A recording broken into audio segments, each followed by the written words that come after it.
A local favorite is doing a little bit of refreshing and updating of their menu. So Molly Real is in Midtown checking out the new flavors. Hey, Malls. Hey guys, yeah, one of my favorite spots, Bawk. From the name, you can assume they do chicken very, very well. And when they told me they were doing a little menu refresh, well, my first question was, how do you even touch perfection, Chef Greg? But how you do it is you return to your roots. Now, a little bit emphasis on the roots because Bawk is part of the Urban Roots restaurant group. Let's talk about what's new, because it's kind of what's old is new, right? Right, 100%. Yeah, no, we're like you said, we're getting back to our roots, and so yeah, it's a little bit of a throwback, but we're getting back to bone-in chicken. You know, at the end of the day, you know, it's in the name, Bawk, right? we got away from that for a little bit, tried a couple things, but you know, we've heard the outcry, we've heard the people, and we're getting back to where we started. And where you started was really based on a lot of your own family recipes. You and Rob, who's one of the owners of Urban Roots, kind of getting back to that nostalgia. So first of all, and maybe perhaps most importantly, the Bawk bucket is back, the family meal, which is kind of what we're seeing right here. Yeah. So we got the Bawk bucket back. So it's a full bird. We cut our chickens up into 10 pieces. So you're getting, you know, 2 wings, 2 thighs, 2 drums. We cut our breasts in half, so you're getting 4 pieces of breast meat. And then you get to pick 4 sides as well. As you can see, like some of our sides that we revamped here, we have our candied yams.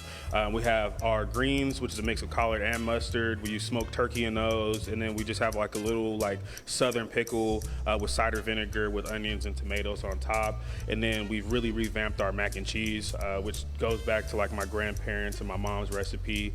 It's baked mac and cheese, so it's gonna have that, you know, brulee cheese crust on top. And then something that you don't see here is we're also doing gumbo, which is probably my most dearest family recipe, I say. And what makes you guys is chicken? Pause, please. What makes your gumbo so special? It's just, I mean, it starts with the roux. That's kind of, you know, what everybody's gonna say, but it starts with the roux. You gotta take your time. You know, we do a chocolate roux over a couple hours. And then, you know, chicken stock, you know, we make that from scratch.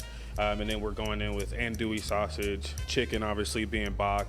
And then we use a little Cajun seasoning, and we're picking up the shrimp to order, so they won't be overcooked or anything like that. And then when it's Dungeness season, you're gonna be able to add Dungeness crab to our gumbo as well. Music to my ears. Now, just very quickly, you know, people obviously, they wanted this to come back. This is your family recipes. These are your roots. What does that mean to you that this is what the people wanted? I mean, it's huge. You know, it's a you know, running restaurants and you know, opening multiple concepts and stuff like that. You know, we're trying to try different things. You know, see what the people want. But at the end of the day, we don't want to get too far away from that. We did for a moment, but we're back. You know, and at the end of the day, we want to be confident in what we're putting out, and we're super confident in our chicken, and you know, we're here to stand on it. Bawk is back, baby. They open at 11:30. If this is looking pretty good, you want to come running. The menu out today. You're first to hear it, so come get the Bawk bucket, the gumbo, the mac and cheese, the greens, all of this, the candied yams. I'm gonna need to toss it back to you while I do a little taste test of everything. Okay? I can't take you seriously while you're flailing the food around anyway. So you enjoy. Okay. She's just, I love it. She's so cute.